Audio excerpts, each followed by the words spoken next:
Click the join button to listen to the next episodes of Insta Millionaire. Join now and become a Pocket FM Pro member. Alex's amazing story is waiting for you. Episode 11, Credit Falsely Claimed. While Rose Scott was daydreaming, her father spoke up. "My daughter, how was that solution I found? Rose, I got a little anxious this morning. I said I'd give you to Lucille Brennan in anger. Don't be mad at me, please." Her father's words made Rose blush even more. "What are you talking about? My friends are all listening. You said you'd given me to Lucille.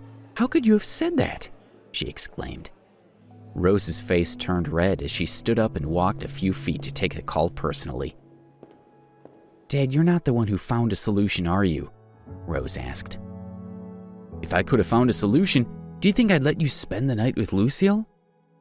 Rose closed her eyes and took a deep breath, pushing down the curses that were rising in her throat. "Can you not mention this anymore? My friends all knew and were listening just now. You've completely embarrassed your daughter."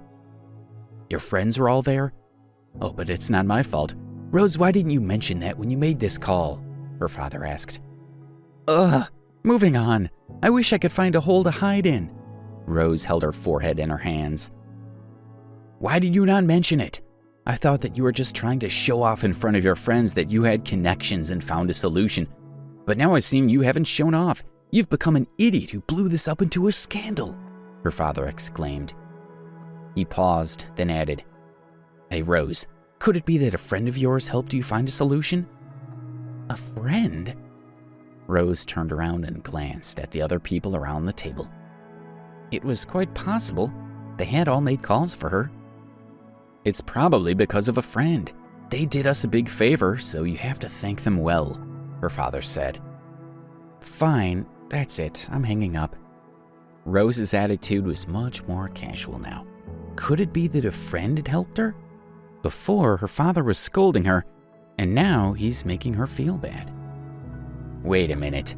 The person who helped our family could be related to the president of the New York City Merchant Union, William Chase. This matter seems solved through William. This friend is no ordinary person," her dad added at the end. After hanging up the phone, Rose walked back to the dining table with suspicion. After hearing about this, everyone was very interested. Who was it that could get so close to the president of the union? Rose's expression was very calm. She scanned everyone's face and finally locked her gaze onto the right side of Betty Thompson's head. Betty was closest to her, so Rose asked with a smile, "Betty, was it you who helped me?" Betty was stunned, shook her head, and said with a wry smile, "How could I have such a strong connection? Are you kidding me, Rose?" "Really?" Rose's face lowered slightly as she asked again. "It wasn't." Betty felt a bit scared. Rose's gaze shifted to Stacy, who was sitting beside Betty. "Stacy, did you help me?" No, I can't take credit for it. Rose, I've already used up my favors with all the relatives that could have helped," Stacy said as she shook her head. Rose's gaze turned to each person one by one. "Joe, did you help me? Ben, was it you?" Rose asked everyone, but when she got to Alex, she skipped over him. She was not sure about the others, but she thought to herself, "This Alex, this fool that dared to enter a Metro Skybank without a card. Was it him? Is this a joke?" "Then who was it?" Rose lowered her gaze as she seriously pondered this question. A name flashed through her mind like a bolt of lightning. Zane. Apart from the people here, the only person Rose had contacted was Zane. Zane must have been the one that helped. Rose grabbed her phone and called Zane. Was it him? How could his family have a relationship with William Chase? She asked herself. Zane answered while Rose was still feeling suspicious. Hey Rose, how are you doing? Zane asked urgently. Did you help me? Rose did not slow down to answer his question. She wanted to know Zane's answer first. I begged my dad after you called me. My dad said that he and President Chase used to be classmates, so he would go to the merchant union to try. But I haven't asked my dad about it yet, Zane said uncertainly. It's done. It's been solved perfectly. Rose beamed with joy. Zane, I knew it was you. My dad told me that someone went to look for President Chase to intervene. Zane, thank you so much. It's fine as long as it's solved. What is there to thank me for? It was nothing. Zane's tone softened. You also know how strong the Heavenly Lion Group is. Even if they were to disappear or go bankrupt, Lucille definitely won't let this spat go like that. I might have been... Look, you've helped me a lot. Rose felt a lingering fear in her heart as she thought about this. The gratitude she felt towards Zane intensified, and tears started to well up in her eyes. Don't think like that. Zane smiled faintly. Come to Rookie's Lodge now. I'll treat you here. I'll thank you in person. Rose invited him enthusiastically. Yep, I'll head over right away, Zane agreed. Thinking of Rose's charming face, a trace of a smile appeared at the corner of his mouth. After hanging up the phone, Rose proudly looked around. When the others heard about the president of the merchant union, they were shocked. Someone who could befriend the president was no ordinary person. Rose had such a good friend. How could they not be envious? They looked forward to seeing Zane. Zane was studying at Preston University, and he was not far from campus.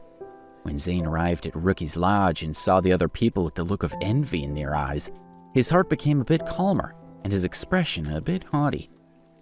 Zane was 6 feet tall and a bit chubby with a slightly oily complexion to his white face. Hi, Zane. Rose walked up to Zane with a smile on her face and grabbed his hand. She stared into his eyes like a little girl. Thank you. I'm touched that you helped me when I needed you the most. Zane glanced at Rose's hand. With a boost of courage, he gently grabbed her hand and looked at her charming face. His eyes were unmoved as he gently said, Don't say such things, it's not a big deal. Rose smiled sweetly and pulled him toward the table. The others at the table all stood up when they saw Zane coming over and looking at him fawningly. Zane had a connection with the head of the New York City Merchant Union, so he had a much higher position than his classmates. So many people, Zane whispered to himself as he walked toward the dining table. He felt very satisfied as he saw everyone standing up to welcome him. He lowered his hand and said, Everyone, why are you all standing there? After Zane's words, they all sat down. You sit with me. Rose pulled Zane toward her seat, but he was so strong. Susan Ogden called out to the others to shift their seats, but Rose and Zane still felt crowded.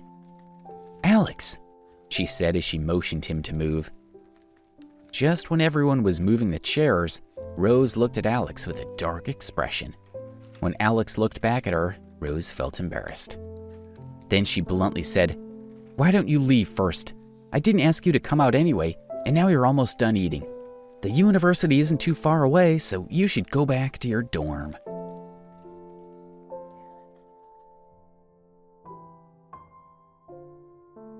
Click the join button to listen to the next episodes of Insta Millionaire. Join now and become a Pocket FM Pro member. Alex's amazing story is waiting for you.